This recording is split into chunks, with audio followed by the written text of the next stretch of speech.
திண்டுக்கல் மாவட்டம் கண்ணாப்பட்டியைச் சேர்ந்த பூபாண்டி என்பவரது மகன் கபிலன் 22 வயதான இவர் சென்னை துறைமுகத்தில் கண்டெய்னர் லாரி டிரைவராக பணியாற்றி வந்தார். இதற்கிடையே தனக்கு தங்கை முறையான 17 வயது சிறுமியை கபிலன் காதலித்து வந்ததாக கூறப்படுகிறது. ஆரம்பத்தில் இருந்தே இருவரின் காதலுக்கும் கடும் எதிர்ப்பு தெரிவித்த சிறுமியின் தந்தை மணிகண்டன் அடிக்கடி கபிலனையும் எச்சரித்ததாக தெரிகிறது. ஆனாலும் அடங்காத கபிலன் சிறுமியை அழைத்து சென்று கோவிலில் வைத்து மாலை மாற்றி திருமணம் செய்து கொண்டார். திருமணத்திற்கு பிறகும் தந்தை மணிகண்டன் வீட்டிலேயே சிறுமி இருந்து வந்த நிலையில் வீட்டை விட்டு வெளியேறி சென்னைக்கு போய்விடலாம் என கபிலன் அழைத்ததாக தெரிகிறது. இதனை அறிந்து கொண்ட சிறுமியின் தந்தை மணிகண்டன் கபிலனை தாக்கி வாக்குவாதத்தில் ஈடுபட்டதாக கூறப்படுகிறது. அந்த சமயத்தில் அங்கு வந்த மணிகண்டனின் உறவினர்கள் பொன்ராம், பொன்னையா ஆகியோரும் அவருடன் சேர்ந்து கபிலனை வெட்டி சாய்த்தனர்.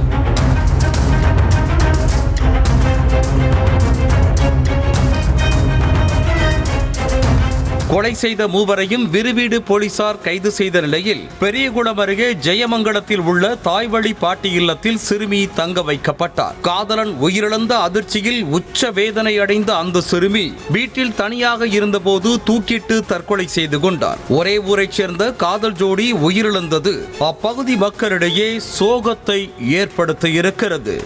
நியூஸ் தமிழ் செய்திகளுக்காக செய்தியாளர் ஜோதிகுமார். செய்திகளை உடனுக்குடனும் துல்லியமாகவும் தெரிந்து கொள்ள சப்ஸ்கிரைப் பண்ணுங்க.